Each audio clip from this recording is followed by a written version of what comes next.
Jacked Up Review Show. It's a Jacked Up Review Show. Jacked Up Review Show. It's the Jacked Up Review Show.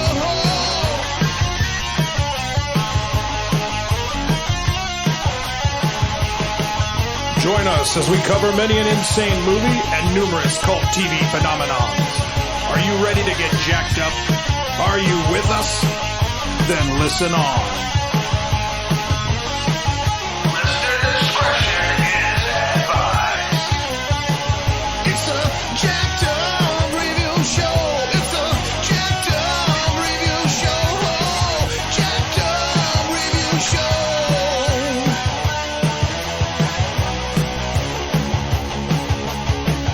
It's a Jacked Up Review Show.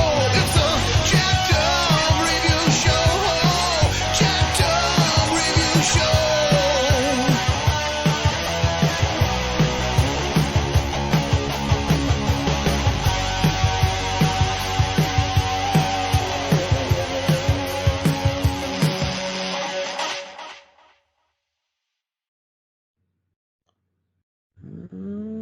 Alrighty, and I have a special podcast guest, Simon Cockle. Say hi. Hi, everyone. Groovy. And he wanted to be on here, and I just said, who's a filmmaker we could tackle? Just 10 movies, top of her head, easy breezy. And it's like, well, shit, I got Alfred Hitchcock, so I guess we're going to do an episode on him. Absolutely, we got to start with the best, I think. Absolutely, and lately he's kind of been on one of those lists of just either people like to put him on the overrated list or the people who were kind of assholes in real life, and I think that's overkill. I think I would definitely call him more sensitive than, say, Kubrick. It's just he scared a few of his actors, and that's sent some bad roasts, but overall, I've never heard anything else about him. It seemed like he was a jolly good chap, I love the accent. That's very impressive. Oh, yeah. Really? I've bastardized it, I thought.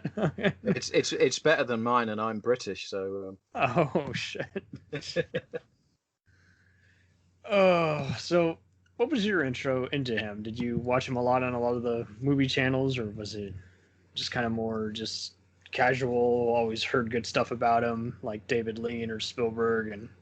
Yeah, it's interesting because while I was doing the sort of preparation for this, I was thinking about Strangers on a Train, and I went to a quite a progressive British school, not an independent or public school, but quite a progressive school that gave us I think it was a Thursday afternoon, gave us these options that we could choose. So basically the teachers could put on anything they wanted to teach. It had nothing to do with the curriculum or anything.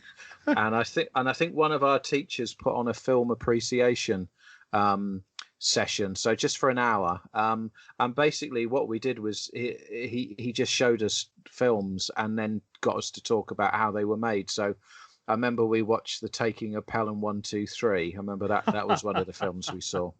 But I also remembered he showed us the intro to Strangers on a Train, and he talked to us about why Hitchcock used the shots of feet walking into the train station.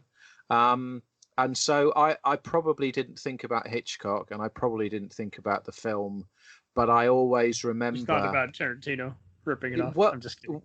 Well, that's right. Yeah, no, I mean, this would have been about 35 years ago, probably. But it just stuck with me, the idea that, rather than just watching a film for entertainment purposes, that you could watch a film and study the way that the director had put together a series of shots to tell a story and to create that sense of tension. And so that I think is probably my first introduction to Hitchcock is just that experience at school. Fair enough. Okay. But yeah, as an adult, obviously, as I got older, I started to watch more films and go, oh yeah, that's an Alfred Hitchcock film. And then I watched, The Birds, and I watched Psycho, and it was like, so I understand what the guy's doing now. And because I'm also a secondary school teacher, I teach film studies, so now actually my interest in Hitchcock as an auteur and my interest in him as a filmmaker is academic as well as pleasure. So Nice. so there you go. Yeah, I definitely heard about a lot of those films, and North by Northwest is always on TV, and then there was, but just in general, it wasn't, he worked with so many of the, top of the line, Janet Leigh, Jimmy Stewart, Cary Grant, so it was impossible. Along the way, you were going to eventually come across him one way or the other. He works, much like Christopher Nolan, he works so commonly with both U.S. and UK actors, and just seemed to be just the international guy. Topaz was always heavily promoted at the libraries I went to, so it was like, okay, yeah. And then he remakes his own movie, The Man Who Knew Too Much, so it was like, okay, so he's not just any kind of guy, he's literally he's up there in the pantheon, isn't he? He's part of the canon of directors you have to study in order to understand the craft, I think. So he's that important for sure. Yeah. And I'll kind of put it this way: there's maybe only 2 movies I don't think are great, but I don't that regardless of what one does or doesn't care for, I can't really think of any movie that he's done where someone was like, yeah, he's the worst filmmaker of all time. I don't see how you could ever come to that conclusion. He put no time or thought into this, and people like to do this with many imitators of his, Brian De Palma, and I can understand that, but it's with him, it's I can't even understand how you could call him a bad filmmaker. No. Although I do have one of my choices in my top 10, which I have to say is not the best edited film in the world. So I will. I will. I mean, do you want me to talk about it now? Sure, that it could be number 10. Right. Well, I put it down as number 10 on my list, and I know there's a whole swathe of films underneath number 10, which you would probably say would be better than To Catch a Thief. But I've got it in as my number 10, and I rewatched it a week or so ago, and I just kind of fell in love with it because it was it's so lightweight and so frothy that it's such a kind of contrast to the much darker Hitchcock films that are out there. I think somebody referred to it as Hitchcock on holiday because he literally went off to the south of France and he filmed this film. Because I just think he wanted to go somewhere really, really beautiful and so on. But I mean, I think when I first started watching it, I was just taken with how badly dubbed it was. So I can't remember his name, but there's the French guy who works in the kitchen who was the sort of ex-leader of the resistance, because and he's so badly dubbed and so out of sync. It's like, is Hitchcock really involved in this particular film? And there's one unit pickup shot. Well, precisely, that's right. Yeah, and there's one incredible moment in the film where Cary Grant is with the French actress. Do we get to do spoilers here? I mean, I haven't seen it yet, but I'll just cover my ears yet. I mean. Oh well, there's all right. I won't say what happens in the end, but there's a French actress who, interestingly enough, she's the actress who plays the character who's meant to be like the sort of child, the teenager, and she has a big kind of cat fight, a verbal cat fight with Grace Kelly, and obviously Grace Kelly is 5 years younger than the French actress, so of course the ages are ridiculous, but. There's this scene where they're kind of swimming off of this raft in the ocean, and Cary Grant says a line, and he's he's trying to paddle water, I think, and I think he kind of briefly goes under the water, and the French actress gives him a line, and he responds, and he laughs, and he looks at the camera. As if to say, God, you're obviously not going to use this shot, are you? Because this take, sorry, because I've just completely ruined it by laughing and looking at the camera. but it's in the film, and it's like so peculiar. I invite your People listeners. sleep Yeah. at the wheel, not realizing till they're in Yeah. the editing room. Well, can't bloody reshoot that, okay? Still like the accent. Oh, But I mean, I urge your listeners to just watch the film just for that moment, because it's so bizarre. It's like, when you watch the bloopers on the DVD extras, it's like Oh, yeah. they kept the blooper in the film. So yeah, I mean, it's such an odd film. I mean, there's a lot of driving around, so that puts it on a par with Vertigo for driving around. A lot of driving about, and apparently Grace Kelly was actually driving along the road at one point where she actually died in real life. So there's interest to be had from trying to spot, where the crash took place. Obviously in the future from the film. Oh shit. But Yeah. That might yeah, have but been. I forgot about that. I think that might have been part of what generated the hate. Everyone was like, "Oh, Yeah. Hitchcock, I think so. sloppy Yeah. filmmaker." But I think it was just yeah. an innocent mistake, and she was just distracted. But I don't know. Maybe she was just distracted by thinking about the poor editing and the bad dubbing in the film. No, yeah, there you go. But I mean, it's a lovely film to watch. I mean, it's so light and frothy. It's so entertaining. And it's great on a Sunday afternoon with a pot of tea and a packet of biscuits. So I definitely Nice. so that's my number 10 film. That's what I got, number 10. Okay, very cool. So Okay. I have one of his second or third to last feature film. It's a Family Plot. Oh, right, that's Bruce Dern, That's it. isn't it? Yeah, he's in there. I really like William Devane in here, and the comedy might be hit and miss by today's standards, but it's a very pleasant escapade. It gets more and more outrageous, and it's just very. Yeah. I mean, he's always had a sense of dark humor, but this is one of those moments where it's like, man, I'm not sure what's funnier, just the character's Yeah. reactions, or just how. This is basically the Knives Out of his decade. It's just for 76. It's very well paced. It takes a while Yeah. to really get going, but it is so worth it. And it's I know a lot of people love Frenzy, but I can never really get into that one. But this one really is it's a little tough to follow at first, but it's so worth it. Yeah. I'd go for that at number 9, certainly. I mean, the only thing that distracts me about Family Plot is Karen Black's cross eyes. Yeah. And do you know what I mean? And that kind of did it for me, really. I'm mesmerized by the cross eyes, and I find it difficult to follow the plot in that film, which is a shame.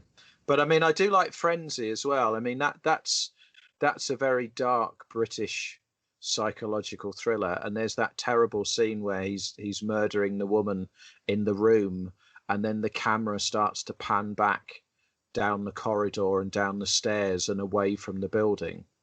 And I've seen that shot so many times before in films since then, where you get something terrible going on, and then the door shuts of the room, and then the camera just starts to pull back very slowly, so we kind of move away from what's happened. But right. Yeah, I like Frenzy. I'd probably have Frenzy over Family Plot myself. Oh shit. All good. So maybe number 8. Trying to think of one that just kind of would be atypical. Did you ever see The Wrong Man with Henry Fonda? Absolutely, yeah. Apparently, it was the source material for Taxi Driver, according to Scorsese. Oh wow. I don't quite get why, but I mean, apparently he watched maybe the phone call scenes. I don't know. Well, it could be, yeah. I mean, it's an interesting film because, of course, it's the only one, as far as I'm aware, where Hitchcock actually appears at the start of the film and does his sort of like, this is a tale of a real story, and yes, and you will enjoy it very much. That kind of. See, your impression's much better than mine. You see. Absolutely, yeah. And but I mean, it's funny because I watched it quite recently, and my wife couldn't watch it because she was it made her so anxious because of course he is the wrong man, and like everyone just assumes that he's done it and no one will take his word for it. And it actually made her physically kind of, so anxious she couldn't watch it. And I was kind of like, yeah, but it's going to have a happy ending, obviously. But I mean, the point is that it's like Kafka. He literally disappears down this rabbit hole of like Yes. bureaucracy. But of course, it was based on a true story, and apparently the true story has a much darker ending to it than the film does. Because in the film, again, I don't want to do too many spoilers, but in the end, she comes out of the mental institution and she's right as rain, and then everything's fine. When in actual fact, in real life, the wife had post-traumatic stress disorder for the rest of her life as a result of the experience that her husband had. So yeah, but I mean, it's a wonderfully plotted film. His descent into sort of, the abyss is meticulously kind of plotted by Hitchcock. Even the the walking into the jail and the seeing the doors closing behind him and the close-ups of the shackles, and when he gets into the cell, the way that it's shot makes it look like it's as big as a shoebox, and that he's going to have to spend his time on remand in this place. But yeah, I like The Wrong Man. I've got that as my number 5. So I've got it quite high up the list, actually. Groovy. I'll let you pick number 7 if you're comfortable with that. Okay. Well, my number 7 is the Birds. I haven't got it that high up. If only for 2 reasons. One, I mean, it's Birds. I mean, it's the Daphne du Maurier story, and it kind of, it takes the kind of essence of the story and kind of reworks it into just kind of atmosphere, into just kind of threat and atmosphere.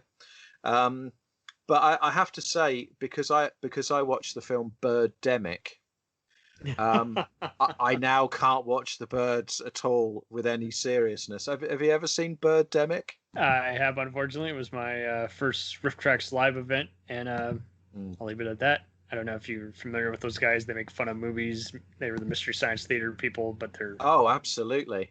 They've taken their show more on the road to where they've changed it up and had it.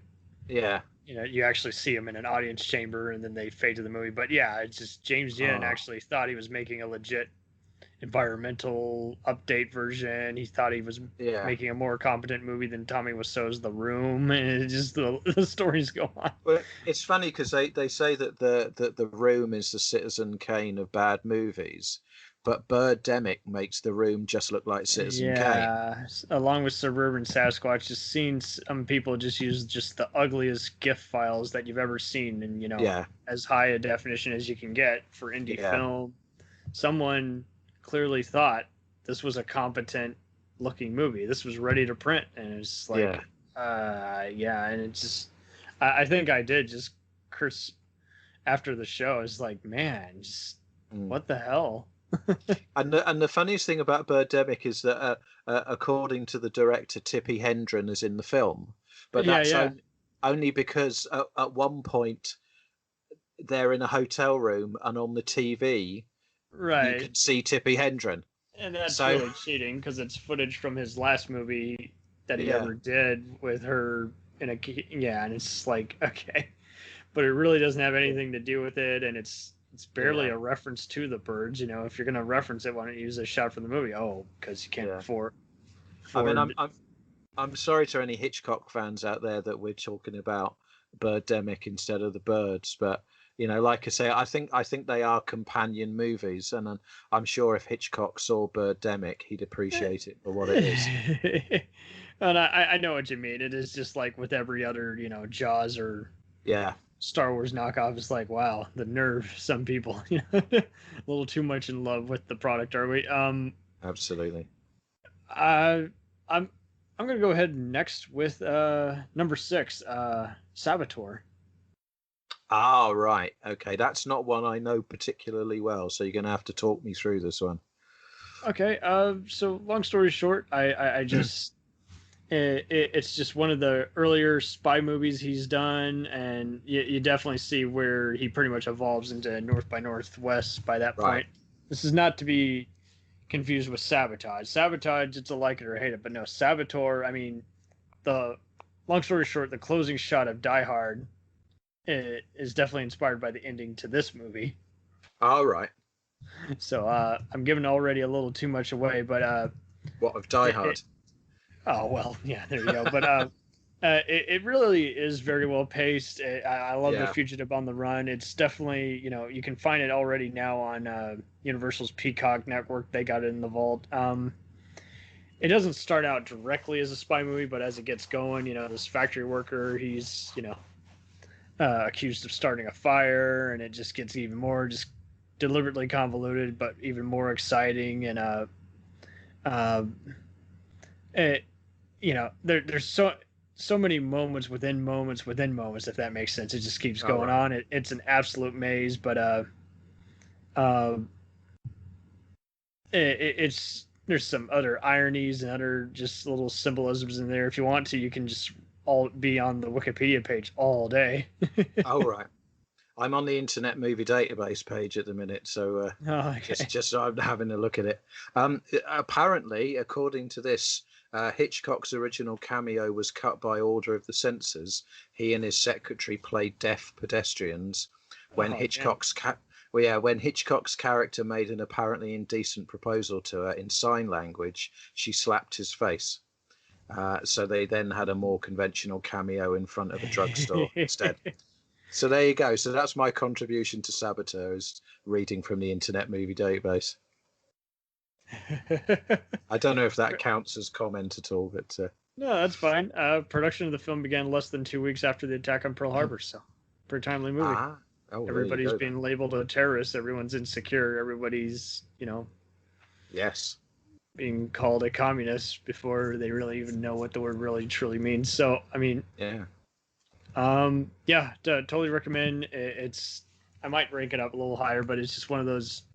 I mean, looking at some of his earlier stuff, like I Confess and The Secret Agent, this one just really just hits home way better. It's definitely. I know Topaz is sometimes called that's where his fans are all in the mix on as either his worst or as an underrated affair, and I just don't feel like it's a Hitchcock movie, so I don't really feel like even mentioning it. That's all fair I really remember is just Richard Burton looks very disconnected from the rest of the movie. So Well, he was very disconnected quite generally, I think. With his exactly, so it's like massive consumption of alcohol. So, yeah, he's. I think he maybe dialed that performance in, didn't he? maybe Yeah. can't be as bad as Exorcist 2. So No. I'll let you take it away with number 5. What's one that really it's got to be on the list somewhere? Well, I think Rear Window has got to be there, hasn't it? Woo! Yeah. So I'm going for Rear Window for the number 5. I mean, the thing about Hitchcock, I mean, I saw North by Northwest a while back, and again, trying not to do any spoilers, but when he reaches down to grab, I've forgotten the name of the actress now. Who does he reach down to grab on the face of Mount Rushmore? Fucking You know the one, don't you? The one with blonde hair. Oh yeah. It's got to be Grace Kelly. So there you go. It probably is Grace Kelly. Yeah, when he reaches down to grab her, there's that wonderful cross cut to him reaching down to her from the bed in the train. So it's obvious that they've managed to get over all of the trauma of nearly falling off Mount Rushmore, and then of course he's about to bed her on their wedding night or whatever, and then the final shot of the film is a train going into a tunnel. So that Hitchcock has got a rather bawdy sort of like with Rear Window sense of humour. Well, I mean, I was going to say, I mean, even the title of Rear Window, because it's about voyeurism. I think honestly, the title is basically, you know, some sexual pun there, because it is it's a film about voyeurism. Although the thing is that he spends all his time with his leg up, you know, in plaster, looking through binoculars when he's in a room with Grace Kelly. And that I never quite understood, you know, exactly why he needed to look through binoculars when he has Grace Kelly stood next to him. Although, of course, she was about 28 and he was about 69 or something. So, I mean, as you know, the age differences between the sort of leading men and the Hitchcock blondes is always at least 30 years, isn't it? So I don't quite know what she saw in him, although he was a photographer, wasn't he? So. But I mean, it's an incredible film. I mean, because what it does is it deconstructs film as a series of frames, doesn't it? So that the act of watching a film is replicated in the act of being a voyeur and watching all of these different scenes going on through windows. And I think it's Hitchcock's grand comment on what cinema is really like. You know, I think that's what it's trying to tell us. And right. It's kind of the original movie within a movie before everyone legitimately had to take it, you know, way too serious. And it's like, you know, it can also just, you know, be a little more just up to your mind and just show it to where you feel your soul just kind of escaping out the camera lens. You're literally just in the moment, and you're and again, reality is blurring, and that's why it's so important and so referenced. It's unavoidable. So. Yeah, and you've also got that obsession, haven't you? Like the character in like Scotty in Vertigo as well. You've got that obsession, haven't you? Which basically blocks out everything, you know, around, and until he just becomes so focused on trying to work out, you know, whether or not a murder's taken place, and so on. And I think that's the same with his character in Vertigo, isn't it? That basically he just becomes obsessed with one single point in time and space, and can't function at all. Very well said. I mean, it's a great film. I mean, it's such a wonderful film, and it's so experimental. It's so ahead of its time that you know, that's why if people wonder why Hitchcock is still held up there with the greats, you know, at the start of the 21st century, it's because he made films like that, you know, sort of 70 years ago. Okay, groovy. So just counting where we are right now. Okay, so number 10, that was, I forgot what you said. Was it To Catch a Thief? I think it was, wasn't it? Catch a Thief. Yeah. Then we did Family Plot. Then we did Birds. So that's 8. Number 7, Wrong Man. Number 6, you said was I can't remember now. Was it Birds? It was The Birds, wasn't it? No. Okay, so well, actually, no, you're right. Okay, so there was that. Okay. Then Family Plot. Then Catch it. Well, okay, so To Catch a Thief. Saboteur was in there as well, wasn't it? Oh, hold on. Is this an edit point? Well, it's gonna be one hell of one. So shit. So To Catch a Thief, Family Plot, The Birds, The Wrong Man, Saboteur. So yeah, number 5 you just done is Rear Window. So okay, so 4, 3, 2, 1, 1. Okay. Yeah, and this is where it gets a little tricky because you know, we got so many other gyms to talk about. So I mean, I could talk about Rear Window or Vertigo, but I'm gonna have to just kind of talk about ones that get talked about a little less. And okay. I'm going to go ahead with number 4 is The Man Who Knew Too Much. Just Jimmy Stewart is just instantly rootable. It's a great kidnapping thriller. It's arguably superior to the original film, which he did back in like the 40s. And I mean, just so many people would reference the title. Bill Murray did a comedy years ago, Man Who Knew Too Little, which was kind of light and wacky. But referencing this,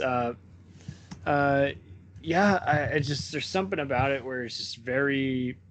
It's a great sense of adventure and just so many kidnapping thrillers could learn a lot from this movie. I'm sure they have. It's just Yeah. he changes up the plotting, but it's for the best. Yeah, I like how it's at an embassy at the end, and just all this intensity over the phone. You see some of it with Akira Kurosawa's High and Low, but I mean, this is so different in its pacing. Yeah, definitely. I agree with you on that one. So why have you got that one up so high? Because I mean, I looked at quite a lot of top 10 and top 20 lists, and I often see that down in the sort of like the low sort of teens. So why have you got that? Why do you think it's better than quite a lot of his other films then? I really do think the frills and even the action and drama are just really top notch. But more or less, I just got to hand it to it's out of all the Jimmy Stewart collaborations, it's a keeper. I mean, Okay. And I don't feel like it gets talked about enough. It's also just one of those, even by today's standards, if you wanted to just be a nitpicker and just say, oh, but there's nothing really all that remarkable, it's like, but that's just it. You're just so escaping within the moment. Everything is so bigger than it might even be. And the Moroccan locations are very beautiful. No Casablanca music here, but it's just so intriguing. Just the sinister man looking for the hotel door. Yeah.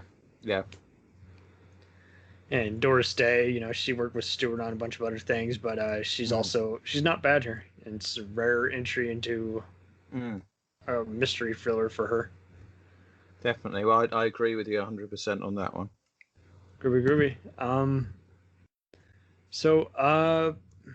Man, Top 3 now, isn't it? Yeah, this is down to the wire. What could it be? Have we got Dial M for Murder? Do you think Dial M for Murder is going to be there, or in that top 3? It's not bad. I just really feel like Psycho edges it out. Well, Psycho edges a lot of films out, doesn't it? I mean, the thing for me about Dial M for Murder is that I when I first saw it, there was just a whole bunch of furniture in it. There was a whole bunch of things in front of the camera, like because Hitchcock and lampshades is obviously, or lamp fittings is his thing, isn't it? But there were a whole bunch of lamps in the way and bits of furniture and tables and things. And it wasn't until I realized that, of course, it was made with a view to 3D. So it came out in 54, which was just after the big wave of 3D films. But there was a print made of it in the 1980s, which restored the 3D. And then, of course, it all starts to make sense about the way that he arranged the room where most of the action takes place, because it was originally a stage play. But it then makes a lot of sense. And apparently when Scorsese made Hugo, and he wanted his crew to see what he was trying to achieve, he showed them, he screened them the 3D version of Dial M for Murder as an example of what he wanted to achieve with his film. So, but I particularly like Dial M for Murder because I think it was a great stage play, so therefore it makes for a great film, a great story to tell. Okay, groovy. But yeah, so I've got that up quite high in my list, but obviously I don't think it would make either of our top 3s, would it? Yeah, no, I don't think I would. And I'm not here to play a game of favorites. It's just so we got 3 entries here left. So we've got to get Psycho in there, haven't we? Right. So if we got Psycho, then we got Rope and North by Northwest. Oh, we haven't mentioned Vertigo yet, have we? No, we haven't done Vertigo. Mentioned it, but we haven't done Vertigo. No, that's right. Could you replace that with Rear Window? Because it kind of does exactly a lot of the same things as Rear, but it's still a different movie, you know. So I don't know.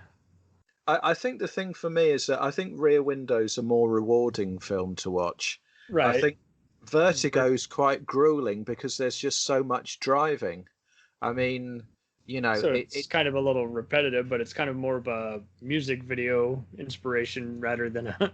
yeah, and it's very pretty. It's a very pretty film. There's lots of pretty colours in it, lots of interesting colour schemes, lots of greens and and lots of blues and reds, and so it's a bit like a sort of a Sears catalogue in that sense. It's a bit kind of, but I mean, So maybe put it on honorable mentions. I don't know. well, I don't know because Vertigo is often seen as his greatest film. I mean, I've seen it in so many, top 5s and top 3s of Hitchcock that you kind of wonder why, you wouldn't put it up there. But I mean, it's a very dark film. I mean, the sort of the sleaziness that Scotty kind of falls into in the second half of the film when he's trying to get whatever her name is, Julia, to look like the original character, the one who was possessed by the Spanish noblewoman.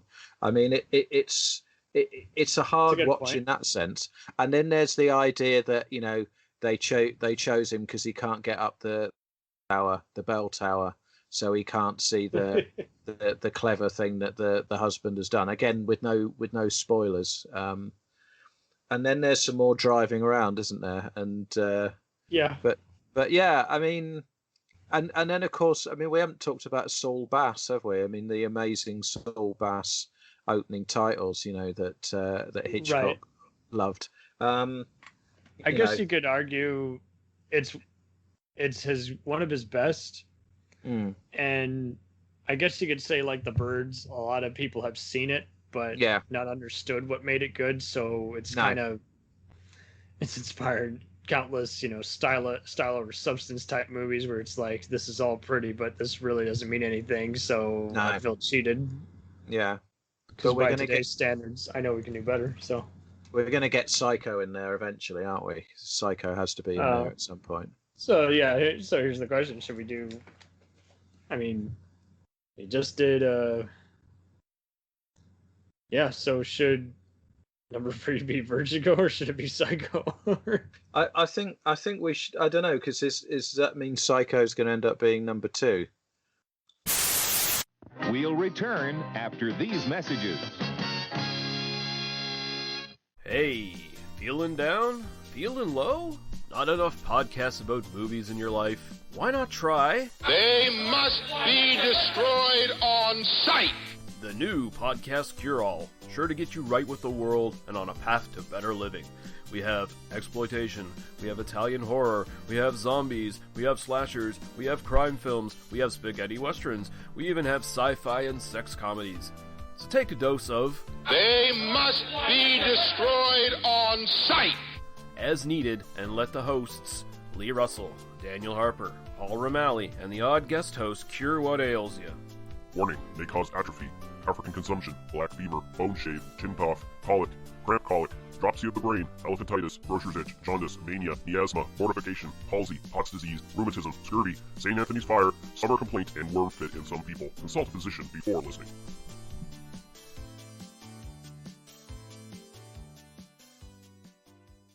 Hey, I heard you like movies. I heard you like to hustle. I heard you like podcasts. Well, guess what?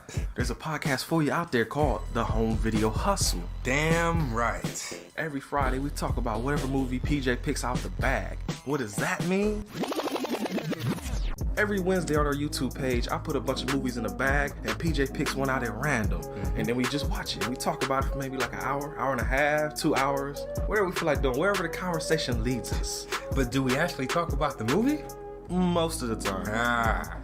Tangents galore. Yes. So believe me, we may be a movie podcast, but it's not always about movies. We may talk about video games, Music. Yeah, that's the big one, music. Sometimes we might get a little bit of politicalness in there. Yes. Sometimes we may just, we know what we like to do. We like to tell stories, PJ. Yes. I am the master storyteller Yes. of the podcast realm. Undefeated. So if you like to hear about movies, video games, whatever foolishness comes to our mind, the most random stuff you could think of, check out the Home Video Hustle. You can find us on the Stitchers, Yes. the Google Play, Yes. Apple Podcasts, What else? Podbean, What else? Podcast Addict, Goddamn. all that. Ain't no reason you can't get your hustle on. We everywhere, worldwide, baby. Hustle, motherfucking hustle. Hey, we can't cuss in the promo, PJ. Ah. We gotta be family friendly. There may be podcasts out there that don't want his hair say Ah. Ah. all Yeah. that good fun stuff. Well, you. Don't run the listeners away, PJ. Ah, I'm sorry. But this is going kind of long. Yes. So we're going to end this and say, hey, check out the Home Video Hustle every Friday on all the various podcast outlets. Peace. Peace.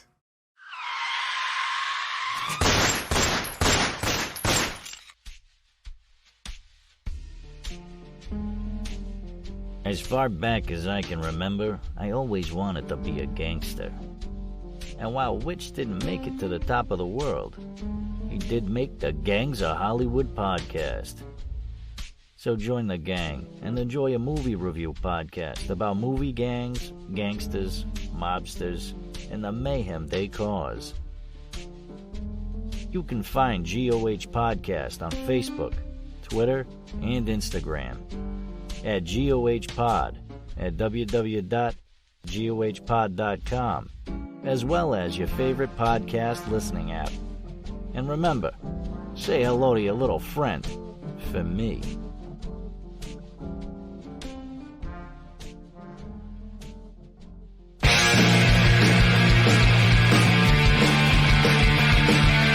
If you take two old punk rockers who are past their prime, put them in front of a movie screen and give them a podcast, what do you get? Cinema Punks. Cinepunks. It's the mixtape of movies.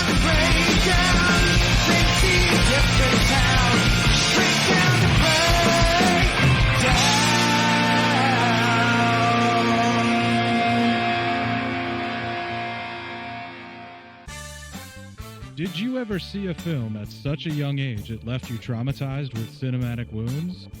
Necrophilia. It's a dead issue, man. Don't push it. Cinema Psyops is a weekly podcast documenting an ongoing experiment on the mind of an unwilling test subject. No one should have to watch this movie. Oh, no one should have to watch this? No one should have to watch this movie. Surprisingly, it's not a topic that a lot of people really want to tackle. I'm shocked, prudes. I know, really. Right? It's the next sexual frontier that no one wants to explore. I am, in the most sincerest of senses, disappointed in you. It takes a powerful goddess like Connie, jam her arm down the monster's throat and kill it. Oh, I'm still tripping out over that. Even as a kid, I was like, I gotta find a girl like that. Every week, I get a new look of disappointment that I never thought I could get out of here. Unimaginable. At 12 years old, you should not be watching this movie. Obviously. At 13, you should not be. 14, you shouldn't be. I'm not entirely sure even 17-year-olds should be watching this. Just because you're offended by something doesn't mean that you have the right to demand that it doesn't exist. Watching this film again, I had all of this like little nerd glee with everything that kept little popping history up. doll popping up absolutely. at you. So I totally loved this film. Hey, I know why you couldn't see that. It's because your brain's warped from watching this shit at 12 years old. Yeah, this is a rough movie. I told you ahead of time when we were getting ready to do it that it was. How gonna be did a you rough watch one. this shit at 12? Because physical wounds heal, cinematic ones don't. Listen to Cinema Psyops.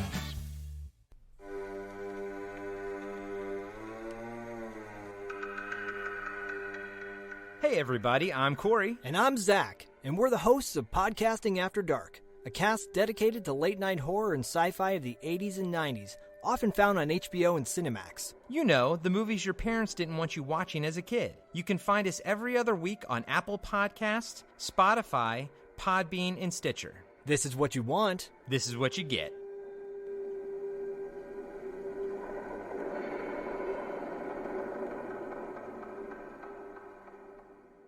It's time, let's check our cue, baby. Pair it with a couple brews, baby. We love good movies. We love the bad ones too. So we watch them all and pass their lessons on to you. Oh yeah.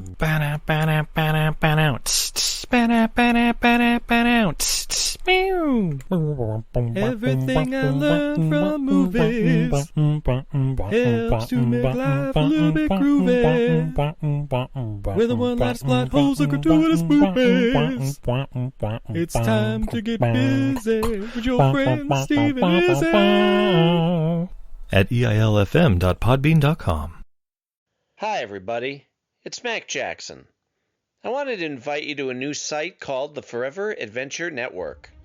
This website has everything: pictures, videos, blogs. There's original music by Harmony Constant, 2 podcasts. One is the MacGyver podcast, where we celebrate Richard Dean Anderson, his iconic roles, and how it's influenced our lives. There's episode discussions, interviews, and life conversations. The second podcast is the Never Gets Old podcast, where we celebrate all the best things that we love in life, from TV, movies, music, and comics. The site is also the home for the MacGyver SG-1 audio series, an ongoing adventure series that continues the adventures of MacGyver and SG-1. There are also multiple stores to choose from for all of your pop culture and adventure needs.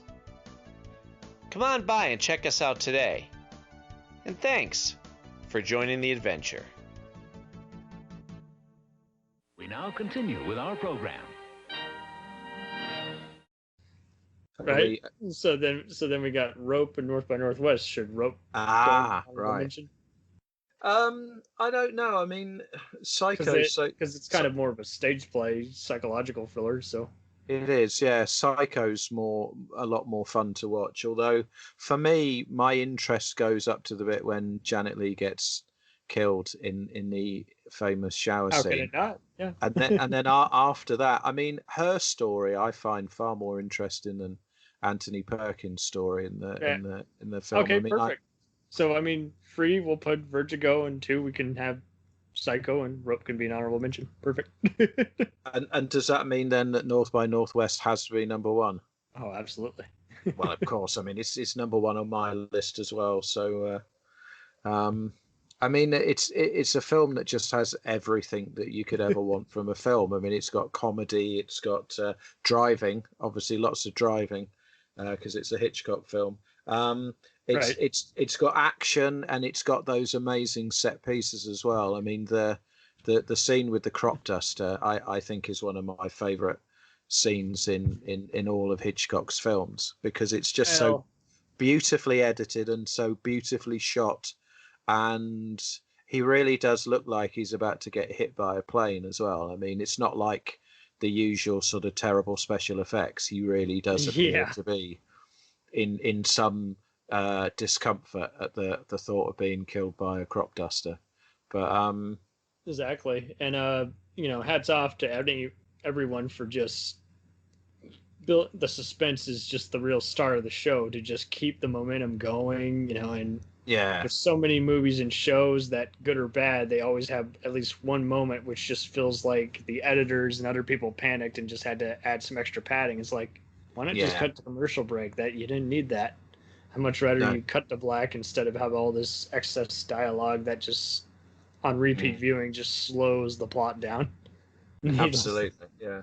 And anytime anyone's going here, it's not even necessarily for exposition. It's basically for the character to catch his breath and then find out the next piece of the puzzle. And I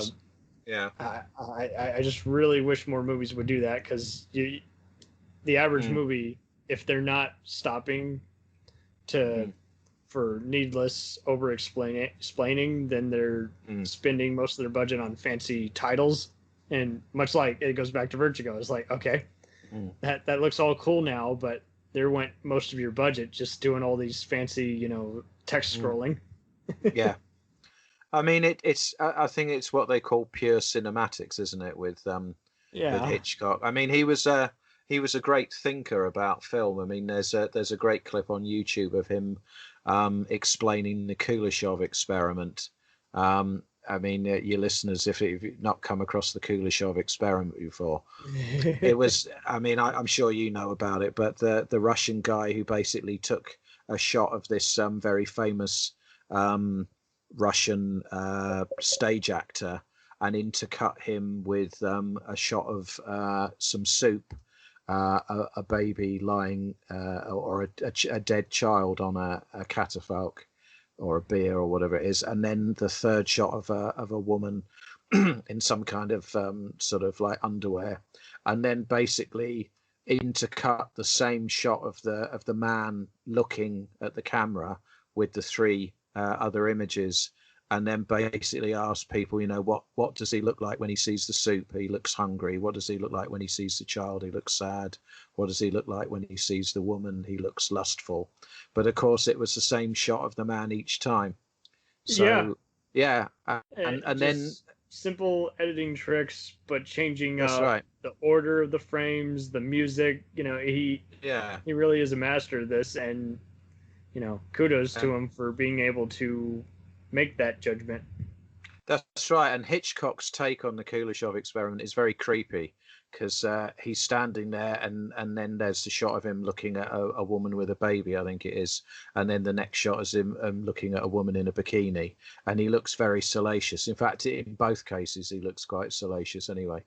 But then I think Hitchcock looked like that all the time, really. He looked, I mean, it's that kind of, I mean, he's British, so he has that British sense of humour, that British sense of bawdy, that British sense of grossness. And I think that a lot of Hitchcock's films, even though obviously they're almost all filmed in America, he kept that sense of grossness about the international film. Even is like, hey, we can be anywhere right now.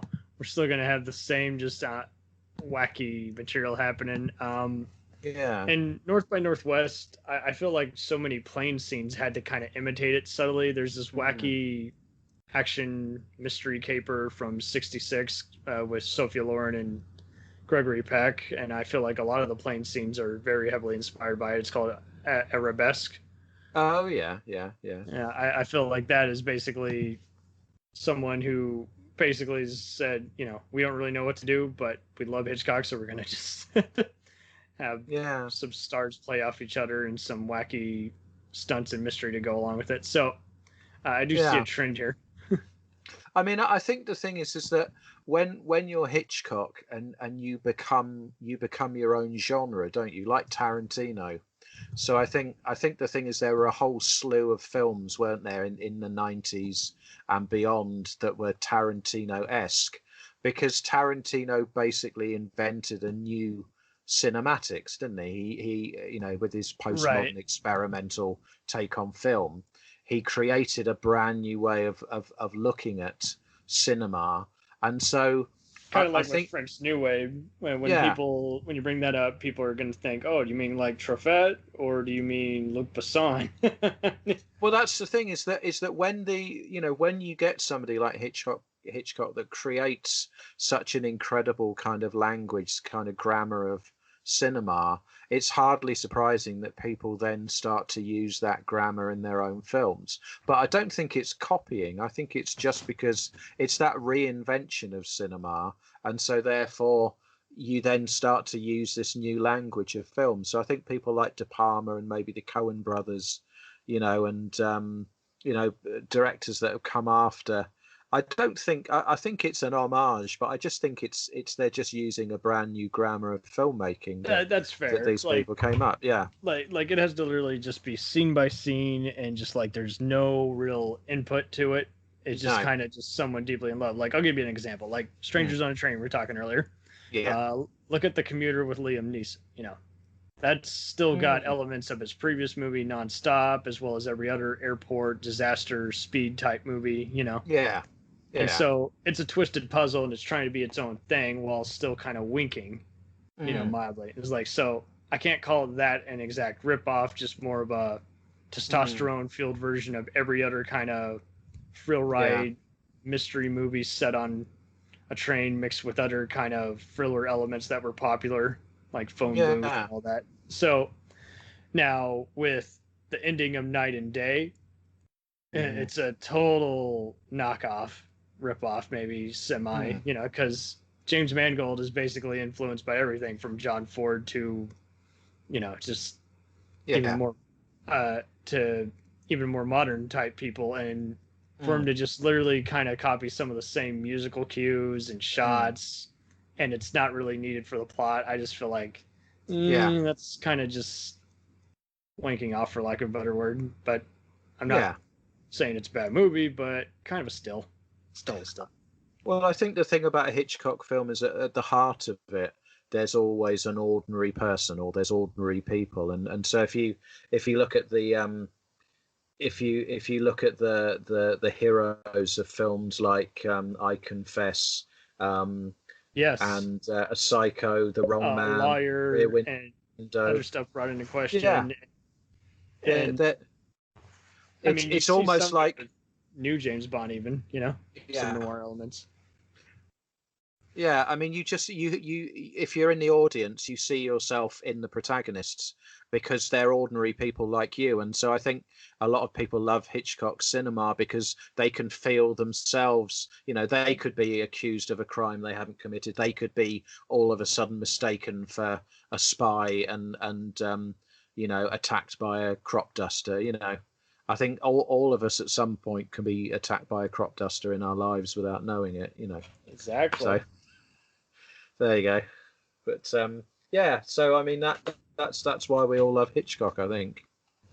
Well, and more or less, I think it helps that many are just somehow he's mentioned enough. So much of his materials made fun of and referenced and talked about. He's pretty much like all the rock stars who survive each generation. Everybody's introduced the next of kin, or each generation has seeked it out at some point. Yeah. Because it somehow has a larger than life style, and it's not just, you know, film snobs saying, hey, I saw this other movie recently reference it, I got to figure out more about it. He was always just kind of also just mentioned in a mysterious kind of mood or tone. So it's like, I want to know just as much about the person as I do the work, the art. Yeah. And I mean, Turner Classic Movies just airs these like no tomorrow, but I mean, even regular movie channels are going to air these, you know, regular antenna channels are still going to air them. Cable obviously will remaster them in high def and air them. It's just there's no stopping it. And as I mentioned before, like, he's in so many of the vaults of like Fox and Universal and Warner Brothers. So, I mean, all their streaming platforms are definitely going to carry his work at some point. I mean, absolutely. Yeah. They can't not. That it has great value. And I guess if you had to compare it, you could compare it to some of the war epics by David Lean or timeless comedies or dramas by Frank Capra. It's just kind of that kind of because it has just everlasting themes and huge entertainment value. It's just the value is so there that everybody there won't not be a remastering of it, you know, every 10 years. And I think another thing about the appeal of Hitchcock comes from a quotation. I think I'm paraphrasing here, but basically Hitchcock said about himself, he said, I am not tall, handsome and elegant.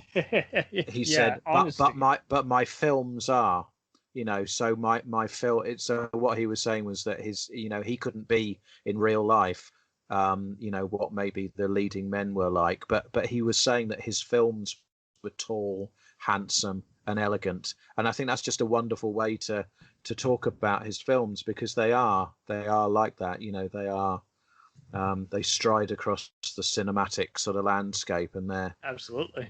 Yeah, there you go. That was a very poetic way to sum him up, wasn't it? Well, and I mean, his earlier stuff is also very easy to come by. So there's no, I mean, I at one point had a bunch of like the best of Hitchcock, and it had just all his very short stuff that had been aired on his, you know, Hitchcock Hour shows. Oh yeah.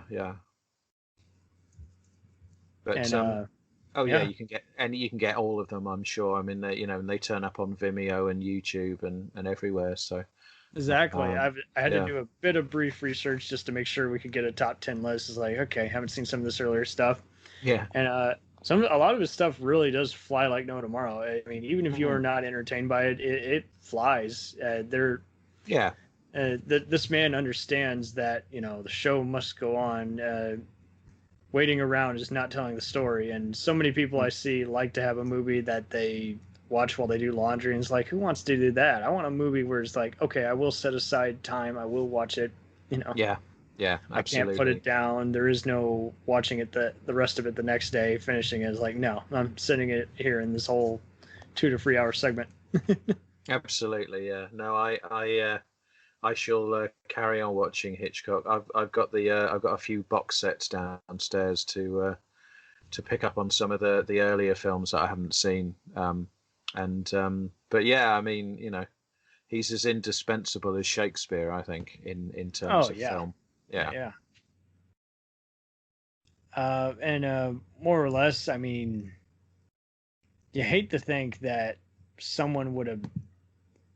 I even more or less would hate to think someone is more familiar with the knockoff artists. Like, they know everything about De Palma, but don't know anything about Hitchcock. It's like, how can that happen? I mean, it would be sad, wouldn't it? But I think that the younger generation tend to find old films, like films that were made before sort of 2015, as so slow and so dialogue heavy that I think the younger generation are being brought up on films like Avengers, Infinity War, and that kind of thing. That cinema is flashy and fast and loud and right.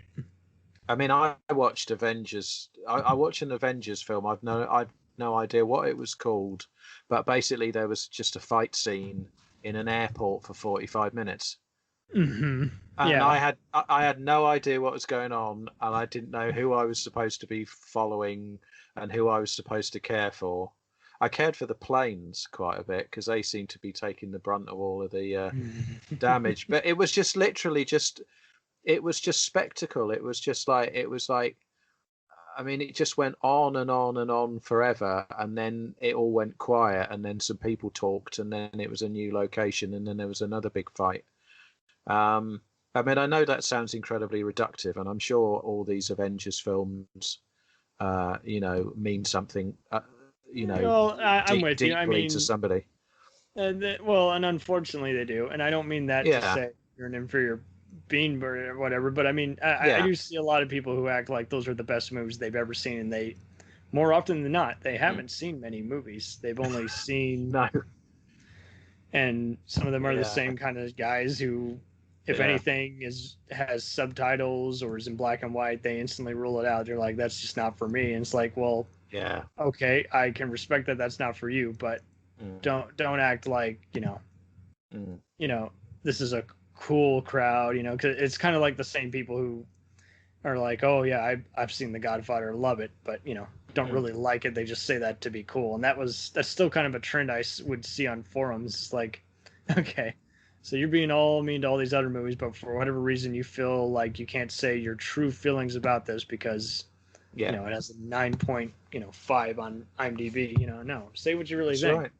Even Roger Ebert thought it was only a 3 out of 4-star movie at the time, and he's like, I can't change my rating because I believe in historical documentation. What I thought at the time serves a purpose, as opposed to I'm now going to randomly re-review it and re-change my opinion. Well, precisely. I mean, we talked about Birdemic. I mean, it's an appalling film, but it's so entertaining. I'd much rather watch Birdemic than Avengers: Infinity War because it's a film that's got a heart. It's got. You can see somebody really enjoyed making it, even though what they made was a huge pile of dreck. I mean, the thing is that at least you could tell. Even the actors in it probably enjoyed being in it too, even though they probably had very little idea what they were doing.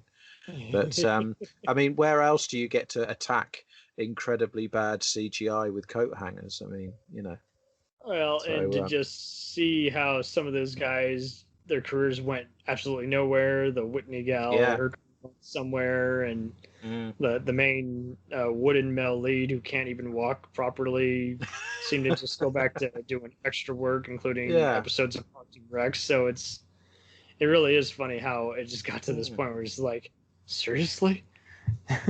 but of course, if we had no Hitchcock, we would never have had Birdemic. So, I mean, that's probably the greatest compliment anyone could ever pay Alfred Hitchcock, and Birdemic too, as well, because right, yeah, and to have just such a wacky cast now taking it absolutely bananas seriously is like, wow, okay, I've seen everything now. It's a very serious thing, isn't it? Being attacked by CGI birds. So. And more or less, I think everyone is just so used to having just very. I see a lot of contrarian stuff now, and I'm not talking just the Marvel versus DC Comics rivalries. I see other people who either there's two groups. They like it, pretty much everything in the genre. Yeah. Like they love all these superhero movies, but then they also like all the other big blockbusters like Sicario, Expendables, Transformers, and Terminator. But then you see the other guys who act like you can't like one or the other.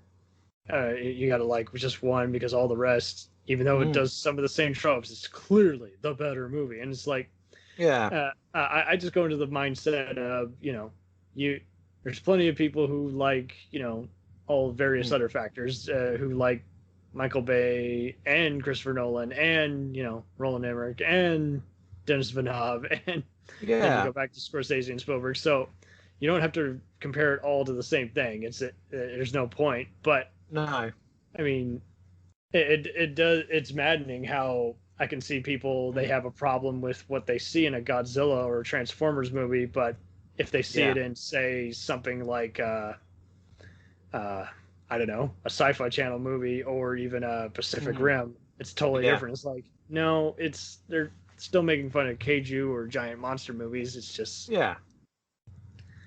But I mean, I think the thing is, a big budget doesn't necessarily mean a dumbass film. I mean, Christopher Nolan, a film like Dunkirk has got a big budget, but it's such an intelligent, thoughtful film. It's so well paced and so well constructed.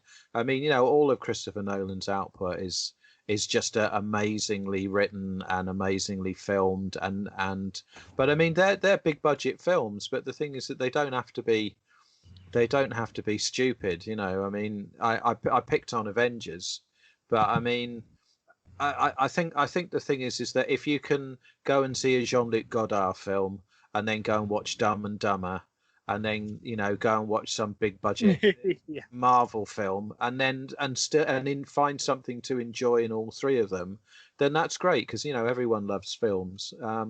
But yeah, I don't think you have to take sides. And I think Hitchcock was a mainstream filmmaker. I mean, he sure, there was German expressionism in his films, and he was experimental, but that doesn't mean to say that he wasn't popular and mainstream. He the thing about him, like Tarantino, was that he was able to do both things. He was able to both attract huge audiences and also do something different with cinema. So, that's the trick, really, isn't it? Exactly. Are there any other honorable mentions you want to throw out for Hitchcock that are, all fans should definitely watch all of his movies, but ones that you just recommend a little higher than others? Well, we talked briefly about Dial M for Murder, didn't we? And I've got I Confess as well on my list. So I mean, I think that's a great Hitchcock film as well. And we didn't talk much about Strangers on a Train, did we? And I had that quite really high as briefly. well. Yeah. We kind of skirted over Strangers on a Train, didn't we? But I definitely need to re-see it. I yeah, recall liking it. For whatever reason, I'm gonna sound like a fucking idiot when I say this. I would always get it mixed up with that. What's that one Charles Durning film? Throw Mama from the Train. No. No? This is with Charles Durning. Oh, sorry. He might have been in Throw Mama from the Train. Well, you never know. Charles Durning's been everything. Yes, yeah. Did it have strangers in the title? Or was it? When a was it Stranger Calls, that's what it was. Yeah. Oh, And yeah. I know those are invasion absolutely one, isn't it? right, and I know those are absolutely totally different, but just the whole, it was very contained, for lack of a better word, and so Yeah. Oh, yeah. I can see the connection between those two films. Yeah. I mean, I wrote some notes down about Strangers on the Train, particularly about the carousel scene at the end. Again, I don't want to give any spoilers for anyone that's not seen it, but yeah, the carousel scene it's worth it just for that scene at the end. To be perfectly honest, you know, Right. when the old guy has to go down on his belly and get underneath the carousel to try and switch it off, and then. U2 stole that image, didn't they? When the carousel flies off its kind of thing, U2 stole that for one of their music videos, didn't they? I can't remember which one it was. right. They got a spinning carousel in there. Well, and more or less, you see people like Christopher McQuarrie are very influenced. You know, Bryan Singer was kind of knocking him off for a while before we found out, you know, he wasn't a good person in real life. But well, precisely, that's right. But yeah, there's plenty of other people. I mean, Nolan is definitely the one trying. It's like he's made it his life's mission. Is like, I'm going to try and outdo Hitchcock. But Jonathan Nolan, I feel, owes a lot to him, and definitely makes a mission. Even at one point, he even has and on his show Person of Interest, he definitely has a lot of suspenseful moments that are just playing tribute just to earlier movies in general, like giving that kind of feel, which is kind of cool. But more or less, I definitely have to recommend one that I don't feel ever gets talked about, and it's a damn shame. It would have to be Torn Curtain. Oh, right, yeah. Why would you put that one in? And just Paul Newman and Julie Andrews in very unusual, intense roles, and just seeing how it's chronicling, you know, the East German defection from, you know, the actual Iron Curtain. Yeah. And just the questioning, you know, who is a traitor? We got an inside guy here, and you know, I like, again, much like North by Northwest, you know, the hero is rarely holding a gun, you know, it's race against time, all this other tension, and the handling of politics is way better here than in Topaz, because I mean, you are actually feeling just the clock ticking, you know, and this is years before other movies and shows like, you know, The Unit or 24 have to have some kind of terrorist or just some other doomsday device happening, and it really is just kind of there's a lot of decoys and other unravelings that are just fascinating, just the intense close-ups and all. Yeah, well, it's a good choice then. So that's going to be an honourable mention, is it? It doesn't make the top 10, but it's going to be... Yeah. Well, it's going to be bubbling under. Because, I mean, if you watch it, you may or may not remember it, but, I mean, it's definitely worth a watch just for any completists of this. And I gotta tip my hat to it just somewhat, because considering the development hell it went through, you can read a little bit about that on the internet. It's also just interesting how basically, you know, people dispute over who actually wrote the script, and everyone's playing against type here, and everyone's coming off the fresh success of other movies, so the fact that they got this done on time, and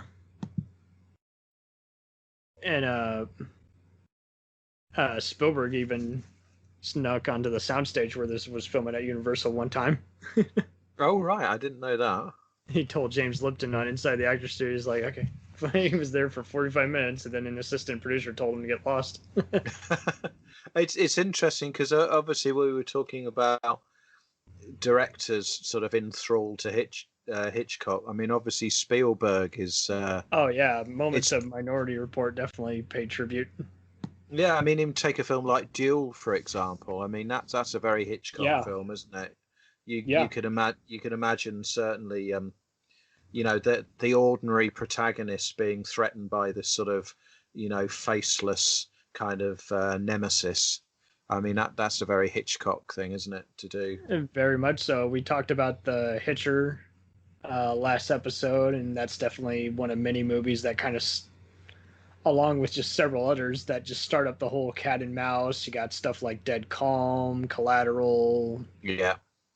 And, I mean, don't get me wrong, most other movies are often playing off on totally different kinds of movies like Cape Fear or Silence of the Lambs, but, yeah. And of course, even Die Hard, especially if it's a big blockbuster where two A-listers have to fight each other on the big screen, that's kind of a thing. But, hey, Heat's another one. Out of any movies, I think you hit the nail on the head just on how you can't just say you're not a fan. I mean, everyone owes something to this person who pretty much added extra life. I mean, don't get me wrong, there's plenty of other people who were guns for hire and always did a banged up job doing big spectacles. I mean, David Lean was wonderful for historical, romantic, and war epics, but then you got what's his name, doing Richard Fleischer doing every other kind of disaster movie. So, I mean... Yes, yeah. There's part of Hitchcock's DNA in almost every modern director, I think. I don't think... It's a film school thing, isn't it? I'm sure, It's a film school thing. Yeah. I definitely feel like John Cassar, head director and producer on 24, definitely is the second coming of Hitchcock in many ways, because he likes to definitely go for very suspenseful angles and not necessarily overmove the camera around. Now, granted, he uses a lot of different team efforts and just as many gifted editors and cinematographers, but when he goes, just seeing some of his recent suspenseful type feature films and TV films that he did, he definitely always went for just like any filmmaker working in suspense, especially I mentioned Dead Calm, Philip Noyce, definitely just simple storyboarding, editing tricks, and everything pretty much make up for anything else that may or may not be working. A miscast lead, line of dialogue that still just is not ready. No one knows what to replace it with, but something's got to be said, so they just keep it in. Absolutely, yeah. No, I think you've made some really good points there, but yeah. I mean, when you watch an average crime show, I mean, the good ones I feel are ones that feel like they just tried to, instead of just trying to change the game, they just tried to tell a very well documented mystery where you weren't trying to solve it before the characters were. You actually wanted to see how it unfolded. Versus other ones which, if anything, if they're not ripping off Hitchcock then and doing it very poorly, then they're just doing another very poor man's Rashomon or Usual Suspects, where they got to just make it very convoluted and then pull a giallo where it just ends and there is no closure, and so now you don't even know what you really think of the movie because you can't tell the difference between it's stylish but wasn't really meant to make any sense, or it was just a very sexy looking cop out of what was really poppycock, So it's really gets even more frustrating because then some movies, even the most mediocre appearing at times with no well done promotion, can sometimes really surprise you and actually pay off, and others it's like it's amazing how they're very crowd to crowd. It's just no one can agree on them. I think that the problem is often the fact that people aren't reading their Blake Snyder, are they? They're not reading their Save the Cat, so they're not actually setting up their scripts to actually make any sense. I know, right? Yeah. Those that's a good script book, but there's many others that are also wonderful, and they mention so many rules, and sometimes I'll mention the word trope, and no one knows what I'm talking about. But I mention cliche, they instantly it connects. I'm like, well, same one and the same. That's just like if I'm talking about themes. But yeah, those books bring up good points. It's like if the hero, like say James Bond, is unchanged, then someone else around him must change. Yeah, I'm like, that's right. And pretty much after I've been taking some of these master classes, and you know, after listening to Aaron Sorkin and what's his name, Ron Howard talk, and you know, Spike Lee and other people, they pretty much all tell the same story in that you got to know what you want and you got to plan it out. Don't get fancy, and there's got to just be conflict.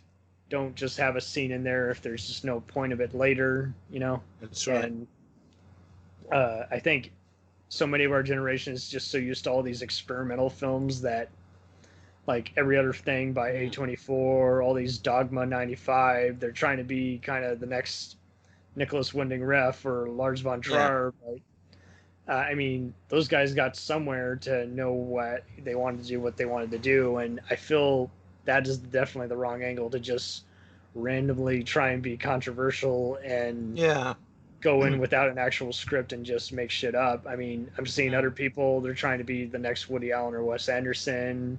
Yeah. If not Guy Ritchie. And I'm like, okay, well, I think you got to really, really iron this. Like, I'm working on a bunch of movies that involve prisons and hitmen. But I've kind of taken a note by just saying, instead of trying to make this set up for a sequel, why don't I just make all these movies that are related in theme?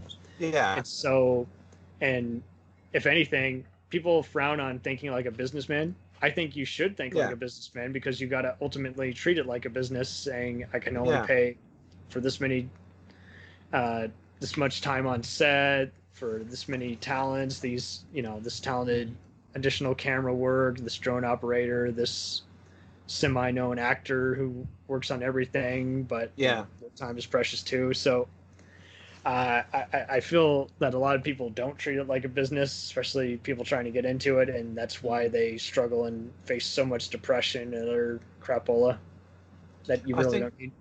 Well, I think you know, the idea is that that's right. Film is about telling a story, and so you've got to have a good story. You've got to have a well plotted, well constructed story, because it's all very well doing crazy sort of like, you know, car chases and amazing shots, and you know, sort of making the camera, you know, doing like you know, like an hour long continuous take. I mean, that's all great, but if you're not telling a good story, if you're not actually you know, and if I can take it out and nothing has changed, then we've I mean, 1917 is you could say it's a gimmick film because it's supposedly in one continuous take, but the thing is, it's such a brilliant story, and that, you know, the you know, the breaking into Act 2 and you know, the structure is all there in place. It's just a case.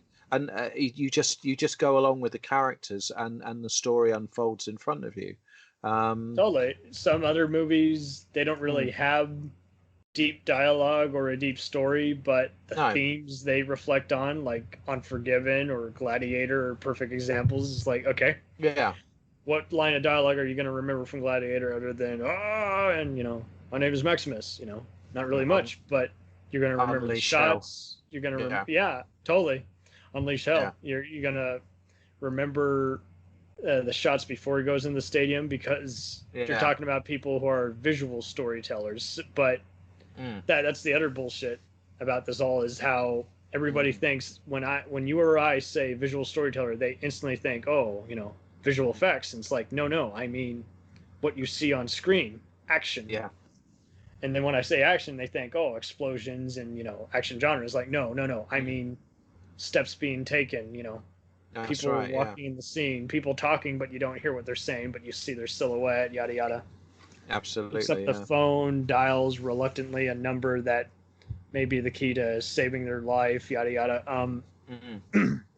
I think about it all. I think about all the other stuff, and I think about all the other times where it went wrong when working on a movie, and just the amount of times I heard about people making and it still happens. Just it amazes me time and again how basically a giant budget is there just to fix up any mistakes Yeah. that were just inevitable. It's like the production people knew something bad was going to happen, and they just needed they needed some assistant people. And I see how on TV the famous directors really don't get any creative license unless they decide to be a producer or one of the writers, and vice versa. Yeah. On movies, the writer doesn't really get a say because they're going to be rewritten multiple times. Yeah. Especially the director really doesn't get to rewrite it as much unless they're a big scale producer. But yeah, the producers will definitely touch something at least 10 to 20 times before it's ready to go. To where Absolutely. no wonder there's so many Writers Guild wars. And this definitely happened on these many Hitchcock movies, especially when he was adapting some works. I think it's, if anything, people should just watch these movies religiously. And I mean, just like when you're criticizing a movie, it's just like, you know why you like it or hate it, or why you don't care for it, but you think it's an important movie that everyone should see because it somehow had something that nothing else had. And instead of doing the typical snobbery, which is, oh, this movie scored on this movie site, so I may or may not see it based on that, and stop being misled by trailers, stop being, seeing it just because everyone else talked about it, see why you should see it, Yeah. get to the cream of the crop instead of, I've heard people say this movie is good, but I don't know why it's actually good. The same thing why it's bad, actually look up why movies like Battlefield Earth or Batman and Robin tanked. Don't just say those always get put on the worst movies of all time list, because there's plenty of movies that get put on worst lists of all time that regular critics might not put. But I mean, I can definitely find as many people who put year's disappointments in worst movies, like for lack of a better word. I mean, we've talked about Nolan. There's some movies he's done which some people have been disappointed by and said are the worst, and other people had said they're the most underrated. And so, I mean, ask yourself, did those deserve to be put on the same list as Waterworld or Saturn III? It's hard. I'm hard pressed to think of a Christopher Nolan film that's underwhelming or disappointing in any way. So, The Prestige, maybe people just didn't get it, and David Bowie acting as Nikolai Tesla, maybe. But I was let down by Interstellar, but I know many people who will swear by that one and will put that as the year's best, and I get it. It's like, okay. Yeah, I loved Interstellar. Yeah, I thought it was an extraordinary film. It made more sense than 2001 for a start. So yeah, Kubrick's definitely another one where I see so many people getting into a war on The Shining, and it's like, but you're having a war over whether it adapted the book well. I think we can all agree it's not a good book adaptation, but that's okay. But it's a great film, though, isn't it? Yeah. We were here for a good movie. Absolutely, I will actually side with Radiodrum that Stephen King's actually he's better at ideas than he is actually writing. Has he ever really written a movie, besides Sleepwalkers? I mean, The Shining, it was never really meant to be that. I mean, and it's kind of the same argument I have with all these other horror writers. It's like, regardless of whether they disown something, you have to be the judge. And I mean, Brian De Palma, I think many felt back then he was past his prime, and after the recent disaster that was Domino, I think, which was just absolutely unrecognizable from anything he's ever done, but not necessarily in a good way. It just, had you not seen the opening credits, you would have just sworn it was just another boring Taken, Born Identity knockoff. And absolutely, yeah. And to see someone like that bash it before it came out, seemed to still be making some of the mistakes he'd been criticized over. I can understand why he's kind of was friends with George Lucas and a bunch of other people who, again, are cinematic legends who are also noted for mainly doing what they want to do and not taking any kind of constructive criticism. Absolutely, yeah. It's very tricky because at the same time, some of what people do so well is both heavily criticized and influential. M. Night Shyamalan is going to keep making a shocking movie. Francis Ford Coppola is going to keep making a 3-hour, tragedy and coming of age movie. Spielberg is going to keep making a crowd pleaser with some very visual undercurrents and other unusual A-listers in unrecognizable roles. Scorsese is going to do a bio or a gangster epic. Yeah. And William Friedkin is going to also, do something that's kind of a psychological why study and so on.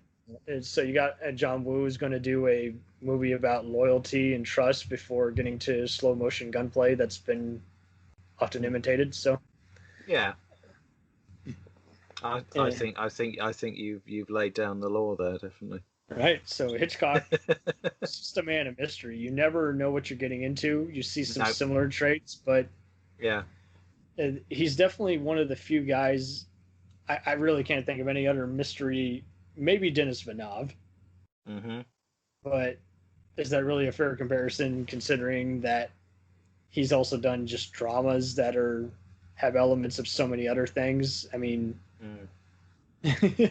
from everything. From war to crime to horror. Well, I mean, hopefully your podcast is going to be a really great primer for people to get into Hitchcock now, if they haven't done so already.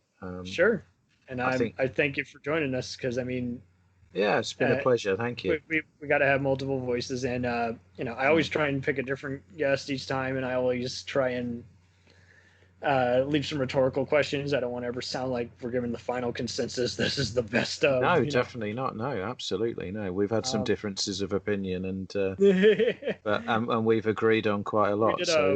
We did a top 10 Bogart list, and most anyone is gonna praise Casablanca, but we ended up skipping over it, not because not in any way bashing it. We just there were just so many other Bogart movies. Eventually, one of them got shafted, unfortunately, and it was like, he's great in that, but we were rating the actors, so we were it's just a whole different circumstance where we're just like, could anyone have played that role? Or in this case, we had to just reluctantly say, yeah, well, he was right for it, but I think they could have gotten some other handsome or mysterious stranger to play that role. So then it was just like, okay, so now we got to go to some of his other bad guy or anti-hero or detective roles. So Hitchcock, no, don't get me wrong, guys, there's like 20 other movies of his we did not mention, and it wasn't because we hadn't seen him or we still need to see him necessarily, so much as just we have been marathoning him for quite a while, and so we just had to kind of just lay out what, public opinion versus personal opinion versus just weighing all the other odds. So we really did put some serious thought into this. Absolutely. It's been an absolute pleasure. Thank you very much. It's been great fun. And feel free now to plug your podcast, Simon. Well, I mean, after all the intelligent conversation that we've just had, it seems a bit reductive to actually plug my podcast. I co-host a comedy podcast called The Sacred Cow with my friend Sam, and basically we talk nonsense for about an hour on average, and we've been doing it since the start of lockdown, actually. So I put out a call on Facebook to say, would anybody like to do a comedy podcast, and my mate Sam said yes. So we started with the idea of taking sacred cows, like films, for example, and sort of knocking them down. And then after about 3 or 4 episodes, we were so taken with just talking absolute nonsense that we decided to shelve that idea. So so basically we're into our 3rd season now, and that's literally since the start of April this year. So we're into our 3rd season now, and every week we cover a new topic. So it might be the paranormal, it might be money, it might be films, it might be music. But each week we have a theme, and so we do a little bit of acting, we do a little bit of we do a few quizzes, we do we do a regular feature on Ashley Tisdale because, like Kevin Bacon, she's connected to every single thing in the universe. So, for example, if we look at cults, for example, we can see that Ashley Tisdale is connected to cults literally just by looking her up on Google and typing in Ashley Tisdale and cults, and then that's how we do that. That's how well researched we are.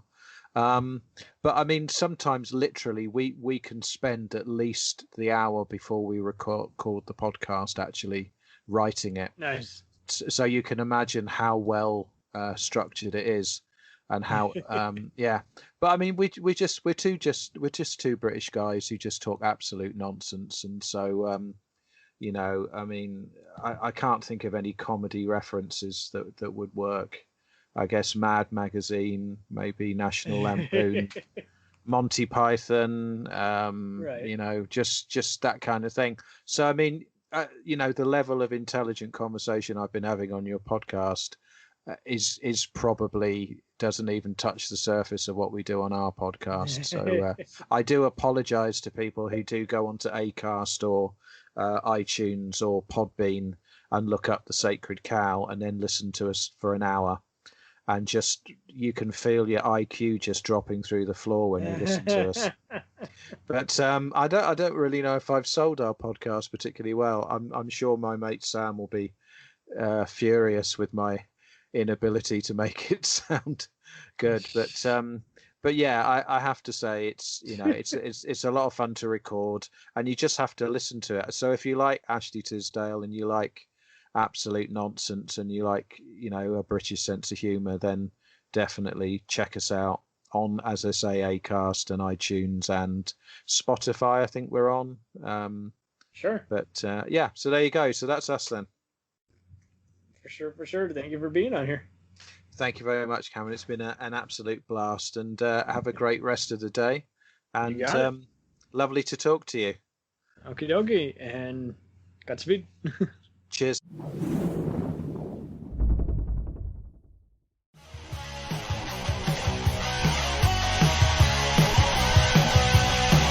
Follow us on the web on Facebook, Twitter, and Instagram.